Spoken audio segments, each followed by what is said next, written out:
Joining us this morning is Opiant Pharmaceutical CEO, Dr. Roger Crystal. Doctor, your company develops the easy-to-use overdose antidote, Narcan, which is a nasal spray. So you're at the forefront of combating this opioid epidemic. What do you think of these new statistics? For me, given my background, this really isn't a surprise, actually, unfortunately. The opioid crisis has just continued to grow. I'm from the UK originally and trained as a surgeon, and those types of numbers don't yet exist. But part of that, and in fact the big driver of that, has been, unfortunately, in the past, the overprescribing of opioid painkillers. And that's something that we need to address as a country, alongside treating all these people who are unfortunately addicted to opioids and alcohol. Aren't we already doing that in terms of really reining in the amount of opioids prescribed? I mean, I personally experience it with all my doctors. You have dental surgery. They do not give you Vicodin any longer. In terms of even at the state level, it is very, very hard to get a prescription for anything as powerful as like oxycodone or OxyContin at this point. That's true that there are some measures in place already, so I hope we will see a reduction. I will say that even as recently as last year, there were still over 200 million opioid prescriptions made out to approximately 20 million people. So this is a huge issue. And that doesn't also address the 2.5 million opioid addicts who we have in this country already. So we're really not there yet, I'm afraid. Yeah, so getting back to your product and what you guys do, you guys have a nasal spray that people that are currently addicted to heroin take. Or can you explain to us the product, and you've got FDA approval, and kind of walk us through what you guys are doing? So the product is called the Narcan nasal spray, and this saves lives if someone were to overdose from an opioid. And when we say opioids, yes, correct, it is something like heroin or fentanyl, unfortunately, we see here now, but also just routine normal painkillers such as OxyContin and Vicodin. And whilst I agree that they are being prescribed less, they are still overprescribed, and it's not for someone who's even necessarily an addict. I'm in good health. I don't abuse opioids. If my dentist were to prescribe me OxyContin, I would still be at risk of an opioid overdose, and therefore it would potentially be prudent for me to be prescribed the Narcan nasal spray alongside any opioid as a just-in-case measure. Now, I just want to get to, while you're talking about Narcan, there was a report recently that police departments are split over the use of Narcan, that some police officials are talking about lack of resources for obtaining, maintaining, and tracking supplies, and for training in and when how to use it. Are you seeing any pushback from police departments when they encounter rescue squads, ambulance services, paramedics, when they encounter people who have overdosed, of them using Narcan? The feedback from ourselves and from our partners Adapt Pharma as well is that there's no real pushback in terms of not wanting to receive the Narcan nasal spray. It's easy to use, it saves lives, it's been FDA approved.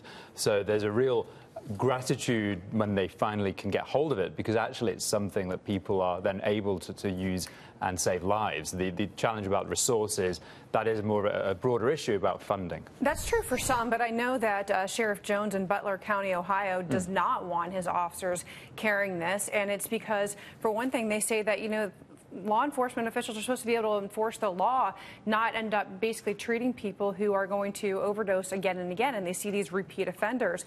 They also say that sometimes people come to and then they actually assault the person who was trying to help them. There was an incident of that in Middletown where an injured firefighter was injured. And so you look at this and you go, a firefighter is supposed to be fighting fires. Yeah, they do, give emergency medical help as well. But gosh, should they be carrying this around and then being put in this position where they're expending their duties to something that they really are not supposed to be doing?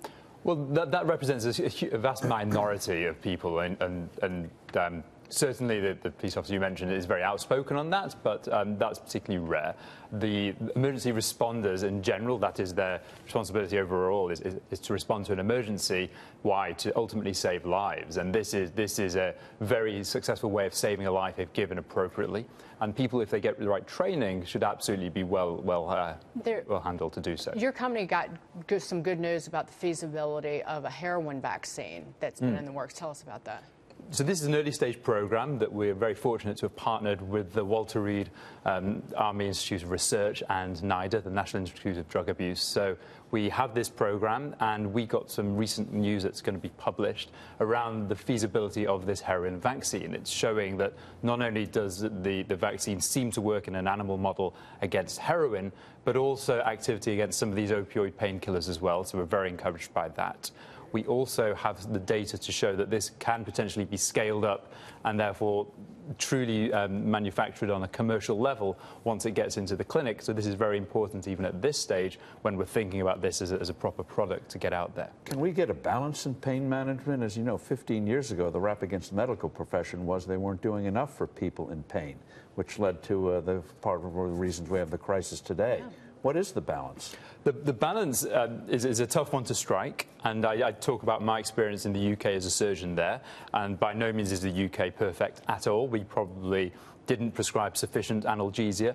The balance really to think about how we address that is starting off in medical schools, and I say medical, not just MD medical, but dental schools and anyone else who's interfacing with patients who are in pain. Pain just doesn't need to be addressed with painkillers. I think that's the first thing that's really important to think about here.